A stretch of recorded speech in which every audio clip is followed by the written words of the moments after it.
It is the happy hour brought to you by Comcast Business. Ahmed Fareed, Kelly Johnson, and our A's insider Ben Ross on the program here.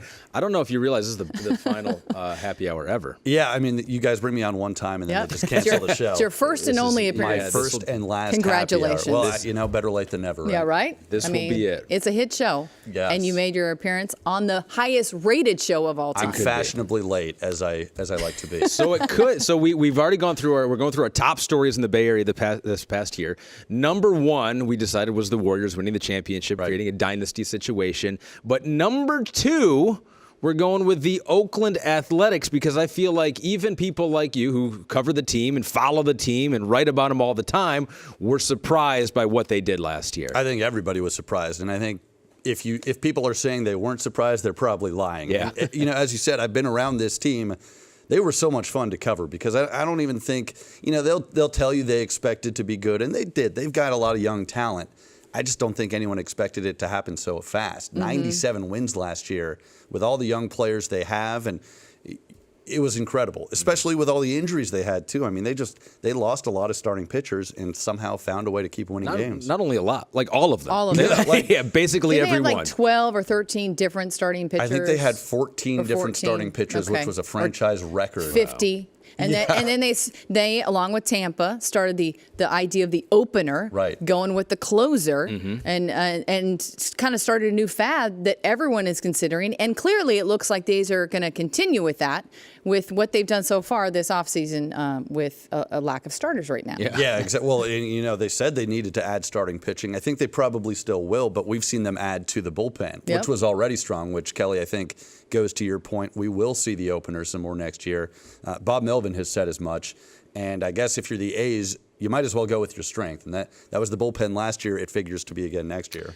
What was a strength for them was their infield defense. It was much improved from what it's been the past few years. Even Marcus Semien was improved. But then you got a couple of gold glovers in there, and Matt Chapman, Matt Olson, the Mats, the glove work, and what they do at the plate as well. And then Blake Trinan, another one of the guys that burst up on the scene and got some Cy Young votes. And so that trifecta of young players, I mean, from what you saw from them, where can they get better, or are they already near their peaks? I mean, these guys are all, as you said, really good players. And the scary thing is I think they will continue to improve, especially the Mats, Chapman and Olson. Chapman were keep in mind, this was their first full season for both Chapman and for Olson. And I think you kind of saw the potential of what it could be, both defensively and offensively. With Chapman, the strides that he made at the plate were incredible. I mean, just learning how to lay off that pitch outside, and his plate coverage is so good. Olson, we've seen the natural power that he has. I think he's going to continue to hit for a better average. And then with Blake Trinan, he's maybe the most dominant pitcher in baseball, regardless of starter or reliever. Right. I mean, his 98-mile-an-hour sinker is frankly unhittable. You see some of the movement he's got. So the A's definitely have some good young talent. They should be good for a while. It was kind of fun because one of the storylines was like, okay, who's their MVP? And is there a guy that actually could get into the actual MVP race? You're talking about a closer, and you're talking about a DH and Chris Davis, and then you have the two guys on the corners infield. Jed Lowrie. He was the guy everyone was talking about to start the season. He had his first All-Star season. But now, obviously, it looks like he's on his way out. They get Jurickson Profar today. But he was a special story, a guy later in his career who really carried them at times early in the season. And a Stanford guy as well. And so, from the area, or at least that's where he played his college ball. And as you said, I mean, at 34 years old, he was terrific. And a career year, he really had two great seasons back-to-back. And so, as you mentioned, Profar, the acquisition today, probably the end of Jed Lowrie in Oakland. But, hey, you never know. They might trade for him again, as the joke has been. He always seems to find his way back to Oakland. But I'll tell you one thing. He earned himself a lot of money. He's expected to get probably 2 years, maybe 3, somewhere in that $10 million range salary. And he deserves it. I mean, he's one of the more underrated hitters in the Certainly. league. Just an offensive force. He's a good hit. Defense, a little to be desired, but offensively, he was a Gold Glove finalist last year. I mean, he's improved there too. Yeah. He doesn't have the best range, but anything within his range, he's going to make the play. He makes the routine plays. Yeah. A guy who doesn't play the field really at all is Chris Davis. Right. We haven't seen that, but he does hit the ball long ways. 40+ home runs again for Chris Davis. And the big talk in 2019 will be, what are they going to do? How are they going to lock him up? They've said they want to do that. They say it's not a priority right now. And I was looking through his numbers, and baseball's been weird in that some power guys who are one-dimensional, and I don't think Chris Davis is this, but aren't getting paid, where Chris Davis, obviously, I think will get paid because he seems to just be that much better of a hitter than everyone else. But I was going on Baseball Reference and looking at the similarity scores for him, and one of them at the top of the list was Mark Trumbo, the guy that used to play for the Angels. Sure. And when he was a 30-year-old, he had over 40 home runs, and then he played 2 more years, and then he was out of baseball.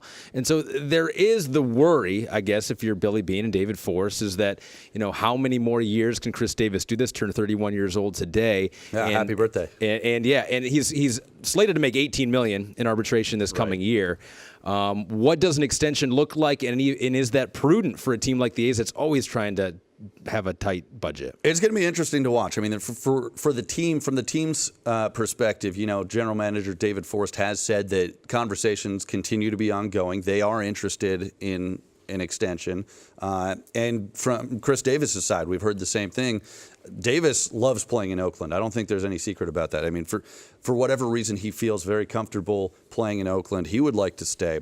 As you mentioned, Ahmed, projected to make somewhere around $18 million, which is a hefty raise for next season. Another thing is, we'll see if they actually do. I think it was Susan Slusser from the Chronicle who brought up the point.